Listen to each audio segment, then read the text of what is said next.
Good evening guys, it's your boy here, Shaffows. So hari ni I nak buat video pasal DJI Mavic Mini.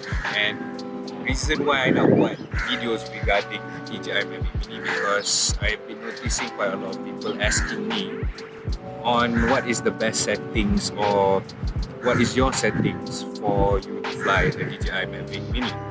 So I want to give you an insight and probably share with certain things that I know so that most of you guys who are new, who are even experienced flyers could even try and probably take some of my insights and use it for your next flying experience. Who knows?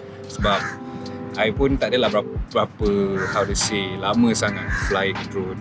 It's only been 4 to 5 months, quite a new hobby juga. So I want to share what I have actually, how to say, accomplished so far in terms of learning how to fly a drone. So let's get to it. Alright guys, so pertama sekali, when we want to fly, the first thing I want you guys to do is make sure that your batteries are fully charged.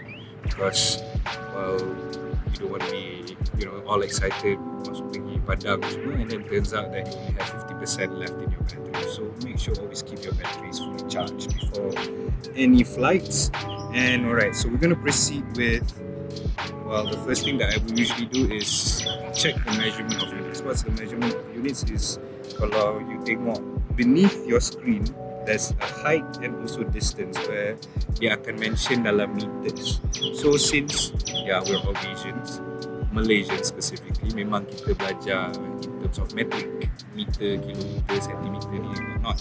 So unless korang jenis yang, tiba-tiba ataupun memang minat untuk buat flying it in imperial punya units, so feel free. Next is we're going to talk about updating the firmware.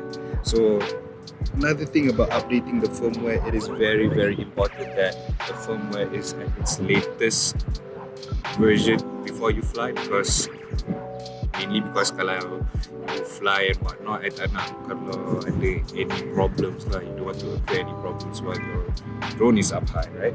So I'm going to check for updates. I'm pretty sure everything is intact because that's what I did before I came here.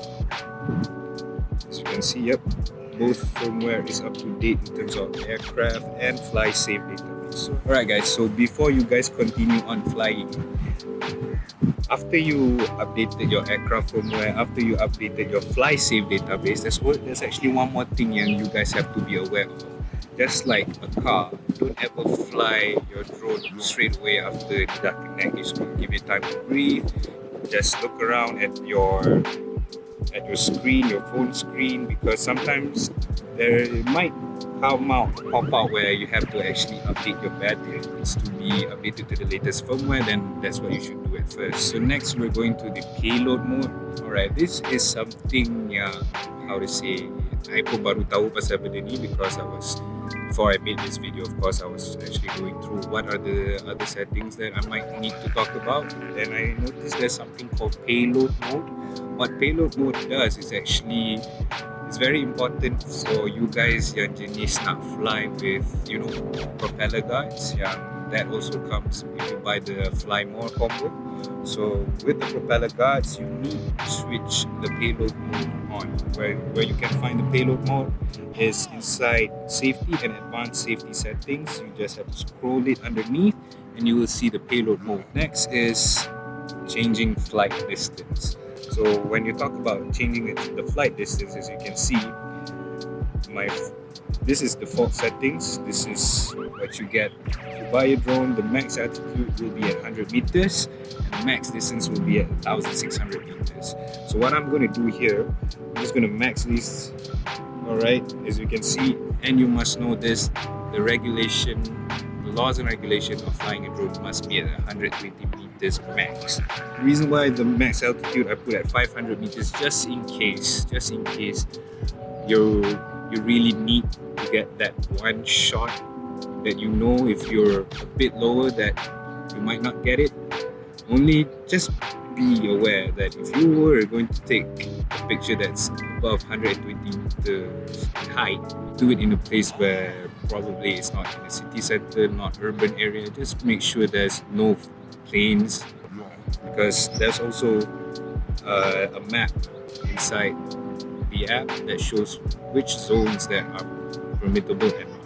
So next nak cakap pasal the auto return to home punya altitude. Okay, so auto return home altitude is whenever you lose your signal, or you basically macam nak automatically bring it back to where you start, you set how high you want it to be. So but be aware of your environment, be aware of your surroundings before you actually set the RTH, because you don't want to be setting a lower RTH just to find out it flying it back and to hit a tree. We are going to talk about Gridlines. So Gridlines ni, as you guys know, it is actually important juga, sebab dalam DJI you boleh nampak Gridlines dia ada setting 3. Dia ada bagi crosshair dengan yang bergerak up, segi 4 and also yang X ni. So as you can see, tadi I had everything on and now everything is off. What I recommend is to actually just have this one and this one. As you can see, a crosshair like that, because too much you can actually, it's a bit of a, how to say, an annoyance to the screen. Kita akan pergi dekat histogram dengan overexposure. Kalau you guys nak tahu kat mana, it's actually dekat advanced shooting settings juga, where we found the Gridlines tadi. Tapi this time around, as you can see atas the Gridlines ada overexposure warning and histogram. So my advice, pasang dulu. Now what is it for lah, basically. Overexposure warning ni, kalau you guys tengok dekat your screen, my screen right now, as you can see ada macam zebra lines on the top left. Apa maksud dia tu? That means kalau you ambil gambar kat situ, gambar dia sebenarnya terlalu cerah. Itu sahaja maksud dia. And then the histogram, as you can see, histogram tu dekat on top of the middle of my screen. Yang tu, okay, here's the simple definition lah. Kalau you tengok dia punya histogram tu is like belah tengah dia tu macam berbukit, it means the whole picture is actually cerah juga.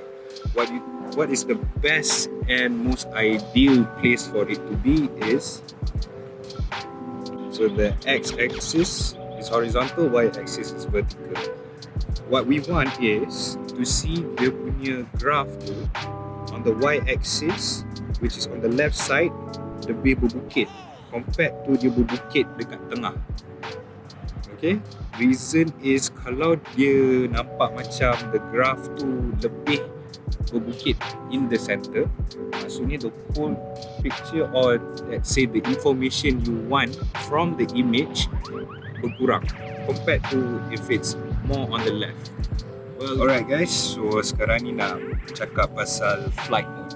Flight mode, as you guys can see, at the top left of your screen ada P. Mode P is portrait mode, so dia medium je dia punya speed. And then dia ada sports mode, which is high speed, very fast, be careful, although there are some usages. And smooth mode. So smooth mode is something if you want to capture dari segi cinematic, and it actually makes your video looks professional juga lah. So what way for me to show it best rather than to actually fly the drone? Jom.